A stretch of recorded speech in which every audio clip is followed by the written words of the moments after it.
আমি ইদানিং বাংলাদেশে এত ভুয়া নিউজ দেখতেছি। আমি নিজে রাশিয়াতে থাকি, আমি যেগুলো দেখি না বাংলাদেশের মানুষ সেগুলা বাংলাদেশে থেকে দেখে।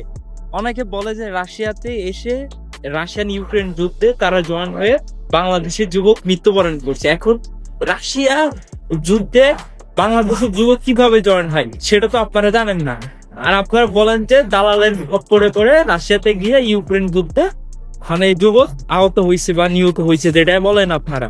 এখন আপনারা তো সঠিক তথ্য জানেন। আজকের এই ভিডিওতে আমি আপনাদেরকে জানাই দিচ্ছি যে সঠিক তথ্য কি এবং তারা কিভাবে রাশিয়ার যুদ্ধে জয়েন হয় এবং পরবর্তীতে তারা ফ্রন্ট লাইনে কিভাবে যায়। আমি আপনাদেরকে আরেকটা তথ্য দিই, যখন সে বাংলাদেশ থেকে ভিসা করে তখন কিন্তু সে কিন্তু ওয়ার্ক পারমিটে থাকে, ওয়ার্ক পারমিটে ভিসা পায়, সাথে জয়েন করবে এরকম কোনো ভিসা নিয়ে বাংলাদেশ থেকে কিন্তু তারা রাশিয়াতে আসে না।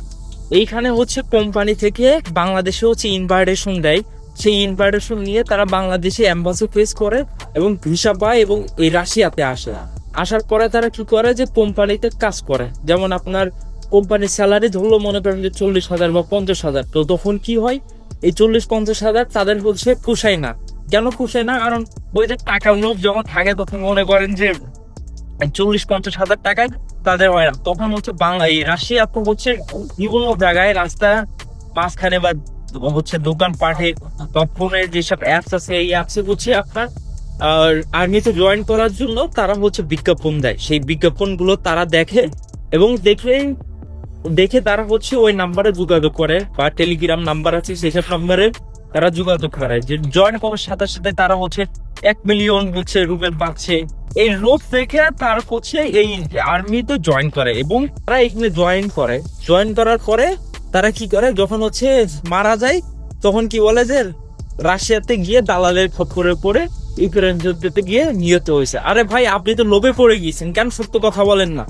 আপনি তো এখানে ওয়ার্ক পারমিটে আসছেন, ওয়ার্ক পারমিটে যদি এসে থাকেন অবশ্যই আপনার যে পাসপোর্ট আছে সে পাসপোর্টে অবশ্যই আপনার হচ্ছে রাশিয়ার ওয়ার্ক পারমিটে এখানে আছেন সেখানে আপনার ভিসা আছে। আপনি ভিসা যদি না করেন সেসব যারা মারা গেছে তাদের পাসপোর্ট হচ্ছে আপনি চেক করবেন এবং চেক করে দেখবেন যে তাদের কিন্তু ওয়ার্ক পারমিট ভিসা আছে। কোয়েল নিরাপ আছে, মোহন মিয়াজি আছে যারা হচ্ছে রাশিয়ান যুদ্ধে অংশগ্রহণ করছে, অলরেডি পাসপোর্ট পাইছে।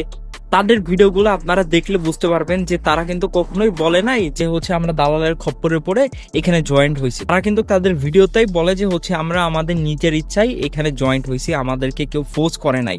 তো বাংলাদেশে কিছু কিছু নিউজ আছে এত পরিমাণ বাজে যেগুলো হচ্ছে কোনো কিছু জানে না, ভুলভাল নিউজ করে। আপনারা সূত্রটা তুলে ধরেন না কেন? রাশিয়াতে হচ্ছে রাশিয়া নিয়ে আপনারা খারাপ মন্তব্য করেন, রাশিয়া নিয়ে আপনারা ভুল তথ্য দেন, মান ভিতরে আপনারা বিভ্রান্ত সৃষ্টি করেন। কেন ভাই এগুলো করেন? আপনাদের কোনো প্রতিনিধি আছে এখানে নাকি হচ্ছে সরাসরি কি হচ্ছে কি না হচ্ছে সেগুলো হচ্ছে আপনাদেরকে ভিডিও করে পাঠায়? আপনারা শোনা কথায় কান দেন, মানুষের ভিতর বিভ্রান্ত সৃষ্টি করেন। ভাই আমরা রাশিয়াতে থাকি, কই আমরা তো হচ্ছে রাশিয়ার যুদ্ধে যাচ্ছি না বা ইউক্রেন যুদ্ধে যাচ্ছি না। আমাদের তো কেউ হচ্ছে যুদ্ধে পাঠাচ্ছে না। তারা রাশিয়াতে আসছে, এসে হচ্ছে তারা যুদ্ধে চলে যাচ্ছে। কেন ভাই এটা কেমনে সম্ভব? আমরাও তো আছি, আমরা তো যাচ্ছি না। টাকা লোভে পড়লে ভাই সবাই যায়। জীবনের যাদের কোনো মায়া নাই, জীবনের মায়া মমতা সব ত্যাগ করে তারা হচ্ছে এই ইউক্রেন যুদ্ধে যাচ্ছে এবং গিয়ে শহীদ হচ্ছে। আর বাংলাদেশে ভুলভাল আপনারা নিউজ করছেন। যারা রাশিয়ান আর্মিতে জয়েন করে তাদেরকে সিগনেচার করায় কন্ট্রাক্ট পেপারে যে আপনার 1 বছর হচ্ছে এই আর্মিতে থাকতে হবে এবং 1 বছর শেষে হচ্ছে আপনার এত লাখ টাকা দেওয়া হবে এবং আপনার রাশিয়ার থেকে যে নাগরিক তথ্য যে রেড পাসপোর্ট সেই পাসপোর্ট আপনাদেরকে দেওয়া হবে।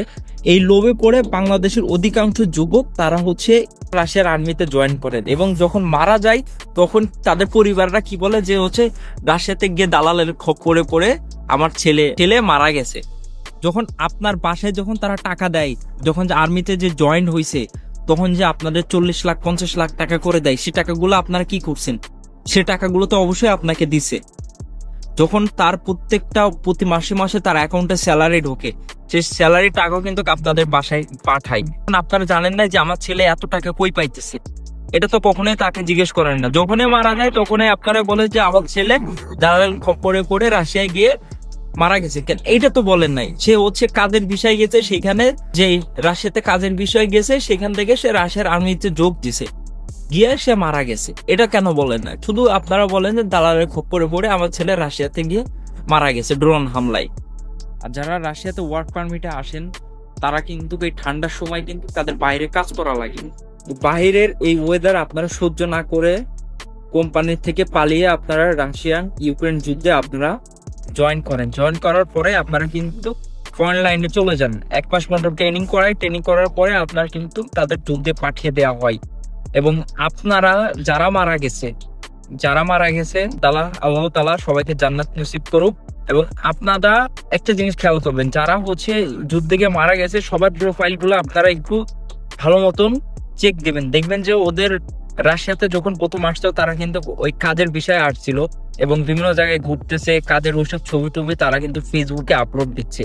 তো দেখা যাচ্ছে যে 2-3 মাস পরে তারা কি করছে, যে প্রোফাইল চেঞ্জ করছে, যে রাশিয়ান আর্মিদের ড্রেস পরে তখন তারা ছবি আপলোড করছে। কেন আপনি যদি রাশিয়াতে যদি যুদ্ধে আসেন তাহলে আপনার প্রথম কেন ওইসব ছবি আপলোড করেন না?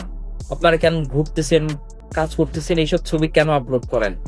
আপনি যদি রাশিয়ার দালালের খপ্পরে পরে যদি আসেন তাহলে অবশ্যই আপনারা ফার্স্ট থেকে ওইসব ছবি আপলোড দিতেন, কাজের ছবি তো কখনো আপলোড দিতেন না। এখানে আসার পরে আপনারা যখন কন্ট্যাক্ট পেপারে যখন সিগনেচার করেন তখন অবশ্যই আপনারা কিন্তু ফোনের যে ট্রান্সলেশন আছে সেটা ছবি তুলে কিন্তু অবশ্যই আপনারা একবার পড়ে নেন যে এখানে কি লেখা আছে। সবকিছু জানার পরেও আপনারা কেন মানুষের ভিতরে বিভ্রান্ত সৃষ্টি করে আপনাদের পরিবার বা আপনারা, যে আমরা দালালের খপ্পরে পড়ে এখানে জয়েন্ট হয়েছি। সত্য কথা বললে কি সমস্যা ভাই? সত্য কথাগুলো বলেন মানুষের সামনে। আমরা নিজেরাই রাশিয়াতে থাকি, আমরা তো দেখতেছি যে এখানে কি হচ্ছে কি না হচ্ছে, সবকিছু আমরা জানার পরেও কিছু করার নাই। বাংলাদেশের নিউজ একটা ফেক নিউজ দিতেছে, এটাই ভাইরাল হইতেছে, কিন্তু যে মূল যে সত্য কথাগুলো, যে ইনফরমেশন গুলো, সেগুলো তো কেউ বলতেছে না। আপনারা কেন বলতেছেন না যে আপনারা স্বেচ্ছায় এখানে জয়েন্ট হয়েছেন? আর যারা রাশিয়ার ইউক্রেন যুদ্ধে যারা জয়েন করতে চাচ্ছেন তাদেরকে আমি একটা কথাই বলবো যে ভাই, নিজেকে ভালোবাসতে শেখেন ভাই। জীবনে আপনি অনেক টাকা ইনকাম করতে পারবেন যদি আপনি বেঁচে থাকেন, ঠিক আছে? কখনোই ভুল করবেন না, নিজের কথা ভাববেন, নিজের পরিবারের কথা ভাববেন, তারপরে আপনি ডিসিশন নেবেন। আপনাদের কাছে হাত জোর করে অনুরোধ করছি যে ভাই কখনোই এই ভুল ডিসিশন আপনারা নেবেন না। তো সবাই ভালো থাকবেন, সুস্থ থাকবেন, আল্লাহ হাফেজ। দেখা হবে নতুন কোনো ভিডিও নিয়ে আপনাদের মাঝে।